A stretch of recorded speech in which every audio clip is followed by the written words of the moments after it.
a couple weeks, I guess a month ago now, a subscriber of ours, recommended that we did a segment where we look at players who maybe aren't getting the recognition they deserve and kind of turn the spotlight on them, kind of do a little, profile on them, and let people know who these people are and why they should get the respect they deserve. This guy we have for the spotlight segment this week, we found him while we were actually doing our Panthers not profile, Panthers rebuild video. If you haven't had a chance to go check that out, I do highly recommend it now. His name is Frankie Luvu. He's a linebacker from Carolina. And with that, I'm going to turn it over to B so he can tell us all about Frankie. Yeah, Frankie. Ooh, okay, so Frankie, dude, to be honest, man, like he doesn't get that much love, which is crazy. I actually feel bad. If I was good at making like cut up like videos, I would make him like a highlight reel. Because usually when we do this stuff, people out there, there's a couple highlight reels out there, and you can watch like a cut up game or something, right? To get like a feel for him. Dude, there's nothing. Okay, so Panthers fans, y'all gotta give Frankie more like love here. Okay. But the background on Frankie, he's 6'3", 235-pound linebacker, again, for the Panthers.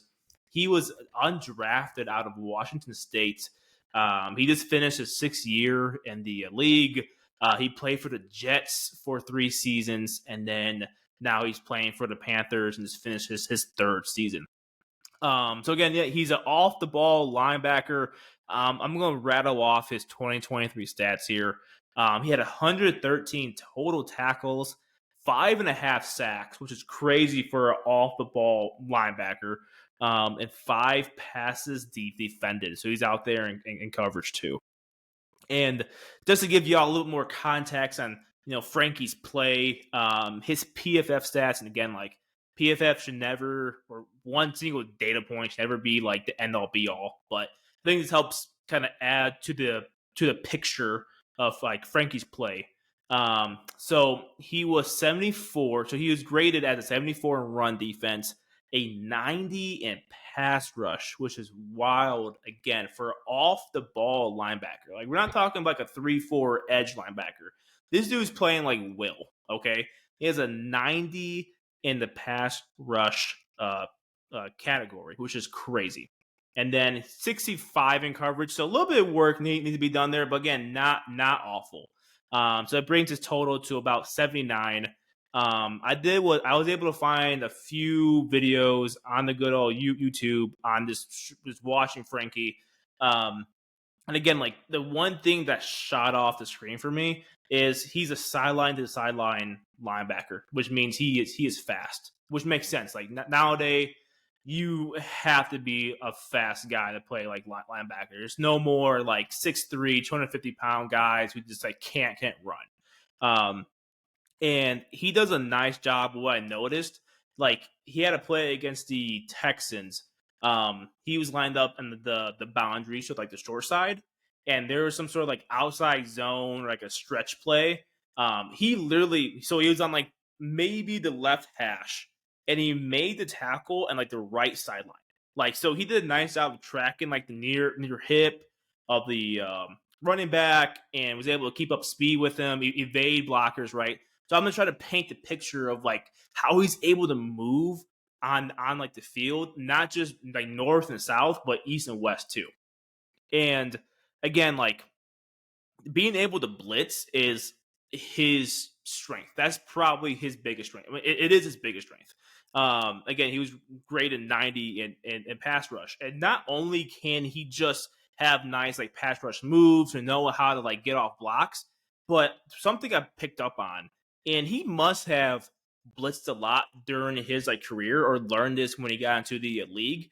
But do you know how sometimes like D linemen when they know they're getting blocked, they go upfield and they kind of like wait a second and they kind of watch the quarterback's eyes and can like swat down balls. Like TJ Watt does that a lot. That's why he's called DJ Swat, right? So that's what Frankie does us too. And I picked up on that because usually a lot of linebackers don't develop that like instinct, right? A lot of guys just like, boom, I'm gonna rush this, this guard. I'm gonna rush this tackle on this loop stunt here, and like, but he had like the wherewithal to kind of like rush and like, okay, I feel like I'm not getting there. Let me watch the quarterback's eyes, and that's honestly how he has like 5 pass breakups, right? Because he just got there. It's like, oh, he kind of felt it. He kind of felt the pass coming, jumped up, boom, down, right? So it's not only just like the skill be able to pass rush, but also have that instinct to know like, okay, I'm not getting there. Let me like get in the way of this throwing lane.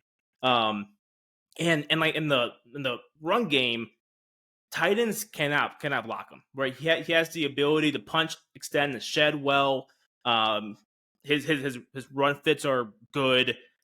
He's just a very solid guy, and I don't know enough about his game to say like, oh, like he's gonna be playing for the Panthers for 3 more years.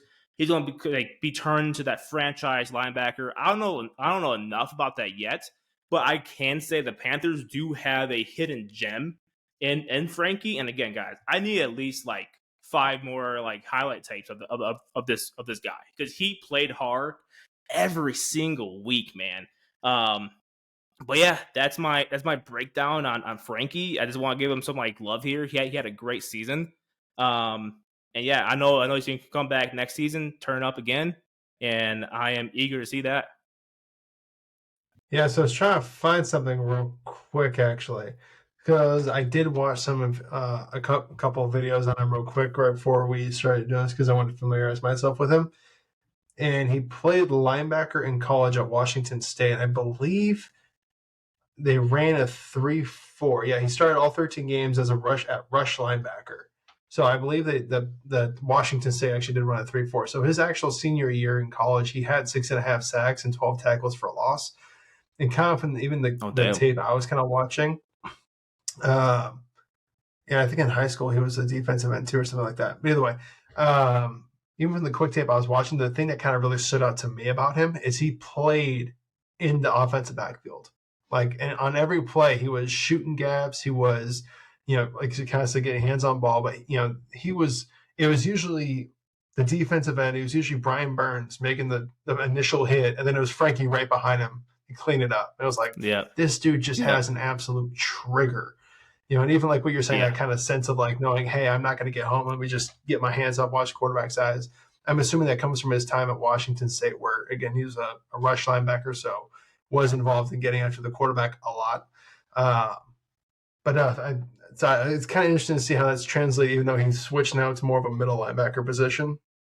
Some of those instincts are still there for him.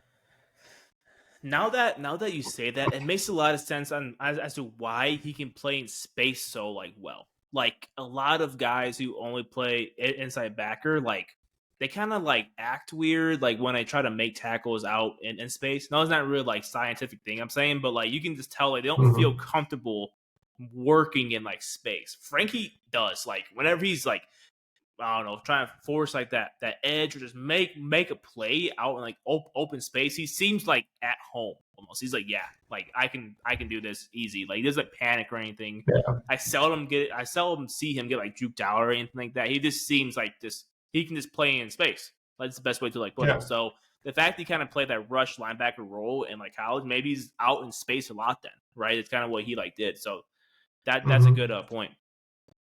Yeah, the kind of thing that's also interesting about that, as you mentioned, he's pretty good in coverage as well. So I'm curious to see, not curious, but clearly that transition, he's invested a lot of time and effort into it to be able to go from, your main job is getting after the quarterback or setting edges or, whatever it might be for the rush linebacker to now having to consistently drop into coverage. You're getting a hook curl, you got that, middle, whatever it's going to be, sometimes occasionally a flat.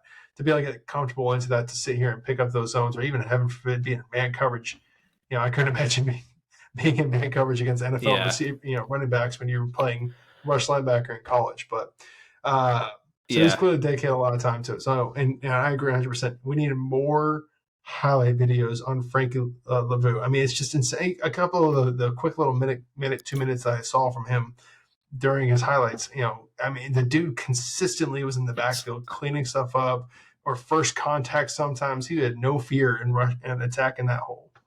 So Panther fans, you have a quota. You have a quota of 3 videos. I need 3 videos of Frankie throughout this like off season. Come on, guys. Yeah, I'd be like, just put like a 3 like a 3-minute video. I need some cool like background music. Oh, I need yeah. to see him flying around the field. Come on, y'all. Come on, man. Come I on. need some J. Cole on it. I need something on it. I need something on it from South Carolina or North Carolina to represent. But yeah, we definitely need more highlight tapes for him. So thank you so much for that, B. That's a fantastic breakdown, as always.